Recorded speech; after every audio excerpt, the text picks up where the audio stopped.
حضرت بایزید بسطامی رحمۃ اللہ تعالیٰ علیہ کی بات لکھی آپ نے، فرماتے ہیں کہ وہ ایک دن بسطام کے بازار سے گزر رہے تھے تو لوگ، رمضان کا مہینہ تھا تو لوگ اپنی دکانوں سے اٹھ کے آنے لگے،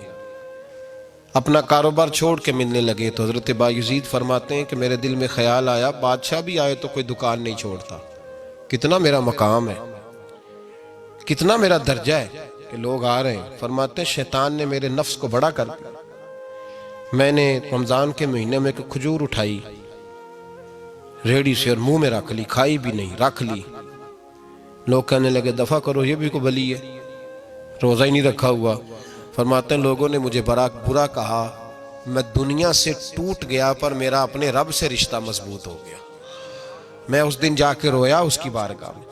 تو یہ جو ہے نا تعریف کا چکر، شیخ سعدی فرمایا کرتے تھے لکڑی کو گھن کھاتی ہے اور بڑے لوگوں کو تعریف کھا جاتی ہے۔ بڑے لوگ جو تھے نا پرانے بادشاہ، انہوں نے قصیدے پڑھنے کے لیے شاعر رکھے ہوئے تھے، چودھری، سردار،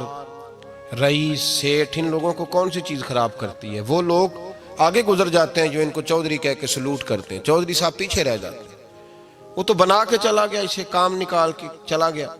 تو کبھی بھی زندگی میں تعریف کی خواہش پیدا نہ کریں، اور صوفی تو تعریف کراتا ہی نہیں، درویش تو تعریف کراتا ہی نہیں۔ وہ کہتا ہے مجھے بندوں کی تعریف سے کیا غرض، میں نے تو وہ والی تعریف کرنی ہے جو میرا رب میری کرے گا، آخرت کی طرف توجہ۔ تو تعریف پر غور نہ کریں، تعریف کی خواہش نہ کریں، لیکن ایک بات ضرور دل میں پیدا کریں، یہ ضرور سوچیں کہ اچھے بندے اور مخلص لوگ، شریف لوگ آپ کے بارے میں رائے کیا رکھتے ہیں، یہ ذہن ضرور بنائیں۔ مخلص جو آپ سے مخلص ہے، مخلص لوگ، اچھے لوگ، شریف لوگ آپ کے بارے میں کیا رائے رکھتے ہیں، اس رائے کا خیال رکھنا بھی دین کا حصہ ہے۔ حضرت عمر فاروق رضی اللہ تعالیٰ عنہ فرماتے میں کھڑا تھا، یہ بخاری شریف میں حدیث ہے، فرماتے میں کھڑا تھا نبی پاک صلی اللہ علیہ وسلم کی بارگاہ میں، تو ایک جنازہ گزرا۔ جنازہ جو اٹھانے والے تھے نا، وہ کہہ رہے تھے کہ یہ بڑا ہی اچھا انسان تھا، اس نے غریبوں کی خدمت کی، دین کی نوکری کی، لوگوں سے پیار کیا، ماں باپ، بہن بھائی، رشتہ دار، ہر ایک کے لیے اس کا رویہ اچھا تھا۔ فرماتے ہیں نبی پاک صلی اللہ علیہ وسلم نے جنازہ اٹھانے والوں کی بات سن کے فرمایا واجبت، اس پر واجب ہو گئی۔ حضرت فاروق اعظم رضی اللہ تعالیٰ عنہ فرماتے ہیں تھوڑی دیر کے بعد ایک اور جنازہ گزرا، تو جنازہ اٹھانے والے کہہ رہے تھے بڑا شریر آدمی تھا، زبان کا برا، دھوکے باز، فراڈیا، بے ایمان، مال کھانے والا لوگوں کا، لوگ یہ باتیں کر رہے تھے۔ تو نبی پاک صلی اللہ علیہ وسلم نے فرمایا واجبت، اس پر بھی واجب ہو گئی۔ حضرت عمر کہتے ہیں جنازے گزر گئے دونوں، میں نے عرض کی یا رسول اللہ صلی اللہ علیہ وسلم، جس کو لوگ اچھے جملوں سے یاد کر رہے تھے اس پر بھی واجب ہو گئی، اور جس کو لوگ برے جملوں سے یاد کر رہے تھے اس پر بھی واجب ہو گئی۔ تو محبوب نے وہاں لفظ ارشاد، یہ بخاری کے لفظ ہے، فرمایا انتم شہداء اللہ فی الارض، فرمایا عمر تم لوگ زمین پر میرے اللہ کے گواہ ہو، تم لوگ، چونکہ اشارہ حضرت عمر کی طرف ہے تو اس سے مراد نیک لوگ، اس سے مراد پرہیزگار لوگ، اچھے لوگ، انتم شہداء اللہ فی الارض، تم لوگ زمین پر اللہ کے گواہ ہو۔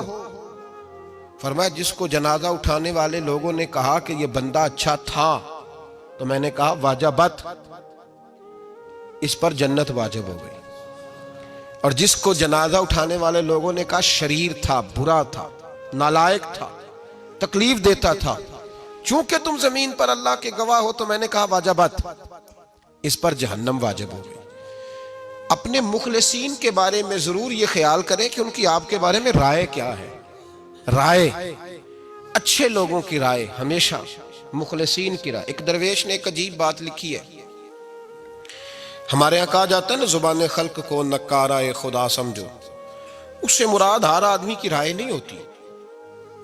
بہت سارے لوگ تو حسد میں آ کے بھی باتیں کرتے ہیں، ان کی رائے یہاں مقصود نہیں، مخلصین کی، خیر والے لوگوں کی۔ اچھے کچھ لوگ تو ایسے ہوتے ہیں جن کی کسی کے بارے میں بھی رائے ٹھیک نہیں ہوتی، وہ جب بھی بات کرتے ہیں یا حسد کی بنیاد پہ کرتے ہیں یا بغض اور کینے کی، ان کی بات نہیں، لیکن باقی جو خیر والے لوگ، مثبت جو طبقہ ہے، جو اچھی سوچ کا حامل، وہ ہمیں پتہ ہوتا ہے کون سا بندہ کس طرح کا۔ ایک درویش کہتے ہیں کہ ایک دفعہ طوفان آ گیا ہماری بستی میں، تیز طوفان۔